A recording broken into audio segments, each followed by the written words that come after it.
Some people don't attack you directly. They do something quieter.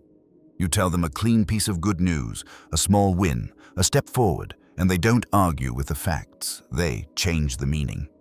It was luck. It was easy. It doesn't count. You're overdoing it. You're full of yourself. That move looks harmless, but it has a purpose. It makes your progress feel unsafe. After enough of it, you start editing your life. Not because you changed your mind, because you learned what gets punished. When a person can't stand what something awakens in them, envy, fear, the feeling of being left behind, they don't always admit it. They protect themselves. They distort. They reduce. They redirect. So the criticism you hear is not always an opinion. Sometimes it's a shield. Sometimes it's a way to avoid looking at their own pain. And the danger isn't the insult, it's the repetition, because repetition turns a comment into a climate. If you live in that climate long enough, you stop celebrating, you stop speaking, you stop trying certain things. Not out loud, inside. Later, I'm going to show you the deeper damage. How this kind of voice can start living in your head, how it becomes your own inner critic, and why, even when the person is gone, the shrinking can continue. There is a kind of smallness that is normal. It does not ruin you. It presses you. It tells you what you cannot do yet, and if you are healthy, you answer it by growing. Alfred Adler looked at this and said something simple. To be human is to feel inferior at times. Not as an insult, as a starting point, a pressure, a push. He put it in a single line. To be a human being means to possess a feeling of inferiority, which constantly presses toward its own conquest. Read that slowly. Inferiority is not the end. It is the force that tries to become skill, discipline, competence. But that is only one path. There is another. When the early years are filled with comparison, with criticism that has no mercy, with neglect that teaches you you are not seen, the feeling does not press toward conquest, it hardens. Then the person does not try to rise, they try to reduce what rises. It becomes a private law, quiet, ugly, simple. If I cannot grow, if I cannot improve, then I will make your improvement look foolish. Your success becomes luck. Your work becomes obsession. Your progress becomes showing off. Not because those words are true, because those words keep them from facing what hurts. This is what the complex does. It does not build, it defends. And once it takes over, the person no longer needs to be better. They only need you to be smaller. History shows the same impulse, not in therapy rooms, in public life. Athens had a tool for it, ostracism, a way to exile citizens who were seen as too powerful. It could be described as protection, protection of the state, protection of balance, but often it was also something colder, a way to humble the eminent, a way to remove the reminder. Even Themistocles was ostracized, a major leader after the Persian Wars, pushed out. You can dress it in civic language. You can call it duty, you can call it safety, but the motion is familiar. When a person cannot tolerate the height of another, they try to erase it. So keep this in mind. Inferiority can be a teacher, or it can become a weapon. The difference is whether it pushes someone to conquer themselves, or pushes them to conquer you by reducing you.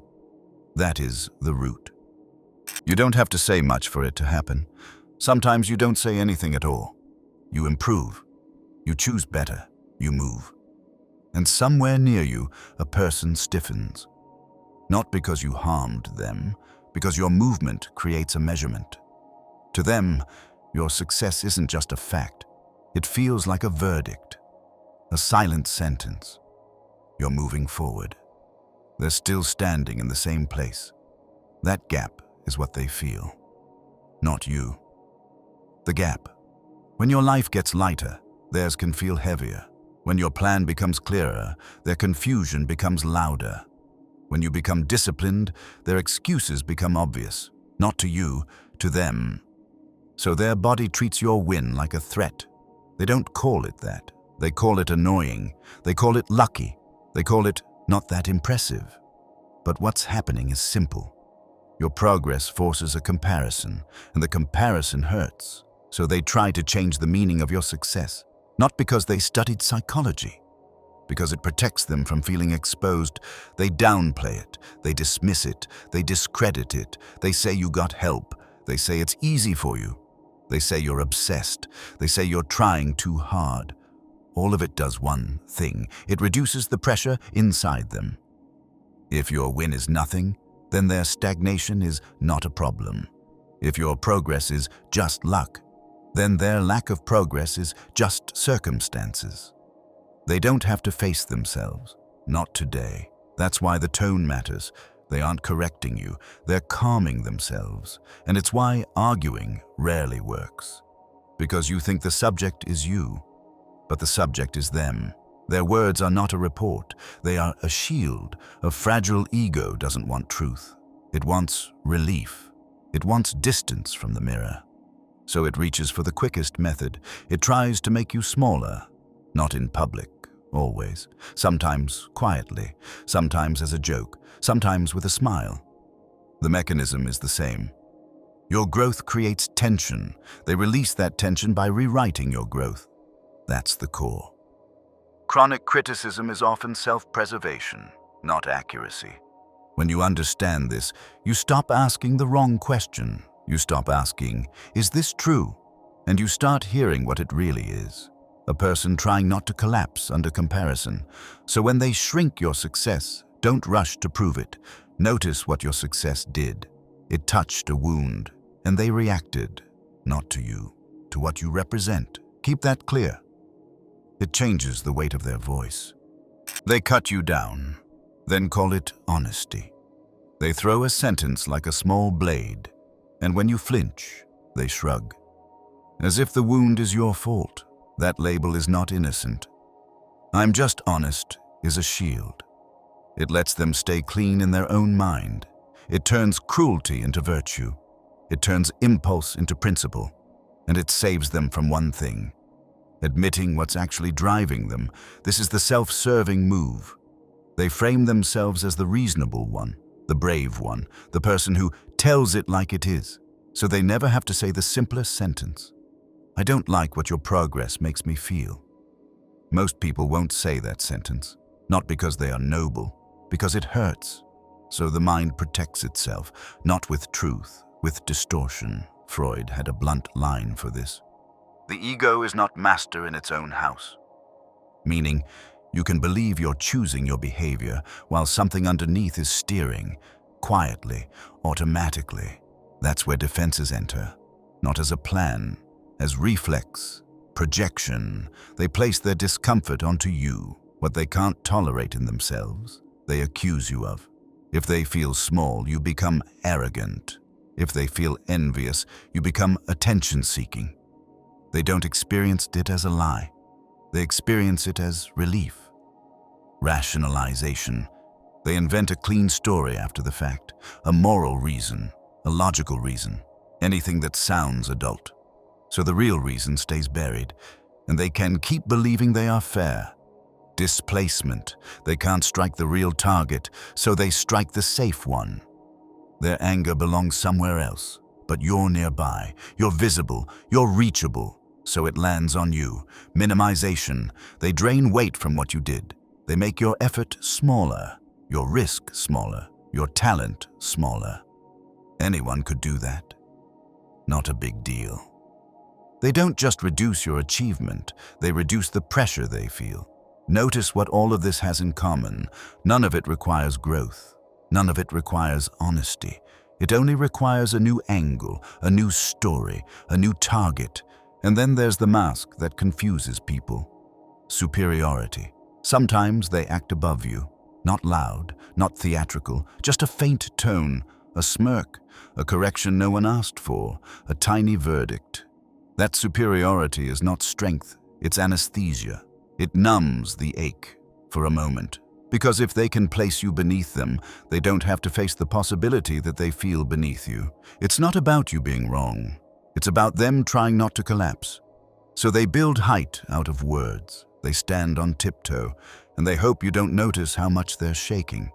This is why arguing rarely works. You think you're debating content, but content is not the point. The point is self-protection. And when self-protection is the point, logic becomes decoration. They will always find a reason, always find a framing, always find a sentence that makes them feel justified. So watch the mechanism, not the performance. Self-serving bias says, I'm good, so my actions are good. Defense mechanisms say, I can't hold this feeling, so I'll move it. Superiority says, I need to feel higher, even if it's fake. And Freud's line sits over all of it, like a warning. People can act from forces they don't name. They can hurt you without understanding why. They can be convinced they're honest while they're only defended. If you keep that in mind, you stop treating their tone as authority. You stop reading their verdict as fact. You see it as a system built to protect a fragile image, not a system built to see you clearly. You will meet three kinds of critics. Not three different people, always. Sometimes it's the same person wearing three masks. But the masks are consistent, and once you can name the mask, the behavior stops feeling random. The first is the insecure critic. This one lives by a quiet rule. If you shine, they disappear. So they manage your light, not with open aggression, with small cuts. Sarcasm, a laugh that isn't laughter. A compliment that turns halfway into a warning. They will say something that sounds generous, and then they will add the hook, the little barb, the but. They don't need to destroy you. They just need you to dim a few degrees. Enough for them to breathe again. Watch the timing. It happens when you rise, when you share progress, when you bring good news, when you look steady. Their words are designed to restore balance. Not truth. Balance. If you treat it like an argument, you lose time. If you treat it like a pattern, you gain control. The second is the competitive critic. This one turns life into a scoreboard. Not because they love excellence, because they fear equality. Your win forces a response. They cannot let it stand on its own. They will one-up you. They will correct you. They will shift the spotlight. They will change the subject to their version of the same story. If you say you improved, they improved first. If you say you earned, they earned more. If you say you struggled, they struggled harder. They don't listen to understand. They listen to place you above, below, never beside. And if they can't surpass you, they will reduce the value of what you did. They will call it luck, timing, contacts, an easy path. The point is simple. If your achievement has weight, it becomes evidence. Evidence that you can move, and they cannot. So they keep the scoreboard close. So they never have to see the gap clearly. Again, you don't have to guess. The pattern repeats. Every win must be met. Every joy must be measured. Every result must be re-ranked. The third is the projection critic. This one is the most confusing at first, because it doesn't feel like a reaction. It feels like an accusation. They will tell you what you are, with certainty, with emotion, as if they've been waiting. But the accusation often says more about them than about you. They attack in you what they cannot face in themselves. They speak like a judge, but they're really speaking like a mirror turned outward. You'll hear it in the way they generalize, in the way they insist, in the way they repeat the same charge, even when it doesn't fit. And if you defend yourself, they don't soften, because the goal isn't clarity. The goal is release. They need somewhere to put the discomfort, and for a moment, they choose you. Now listen, this does not mean you accept the accusation. It means you recognize the mechanism. Insecure, competitive. Projection. 3 patterns, 3 predictable movements. And the practical point is not to win a debate. It's to stop debating the wrong thing. When you name the type, you stop arguing with the words. You start managing the pattern.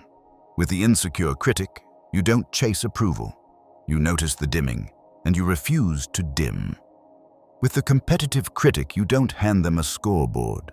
You don't explain your worth. You let your results exist without negotiation. With the projection critic, you don't try to cleanse your name in their mind. You notice the mismatch, and you step back from the accusation, because the moment you see the pattern, the spell breaks. Their comment stops being a verdict.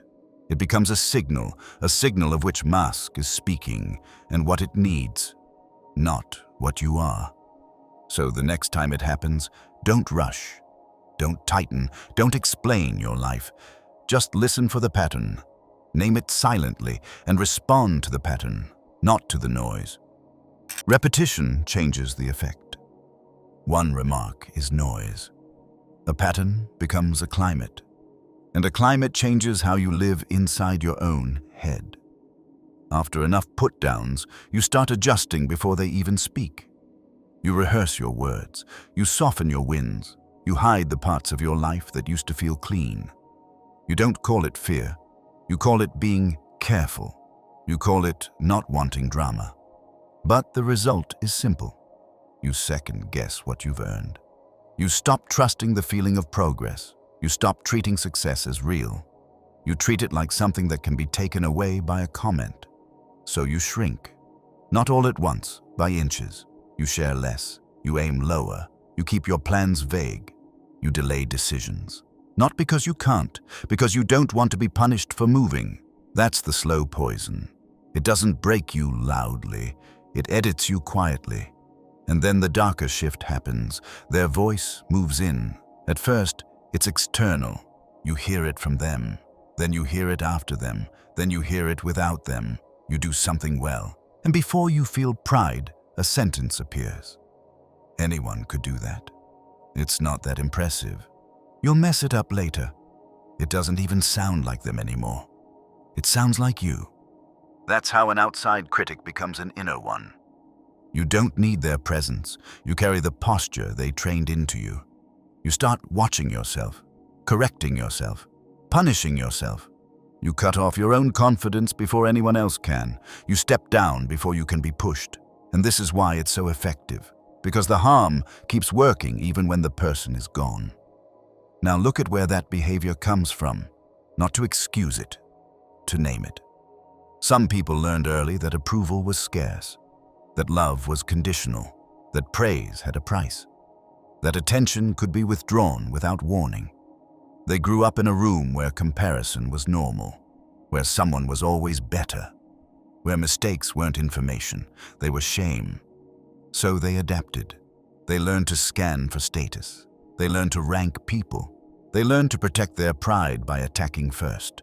If they can make you smaller, they don't have to feel their own smallness. If they can stain your success, they don't have to face their lack. Judging becomes a shield, not because it's noble, because it's safer than admitting pain. And when that person meets someone who is growing, it triggers an old alarm. Not in your life, in theirs.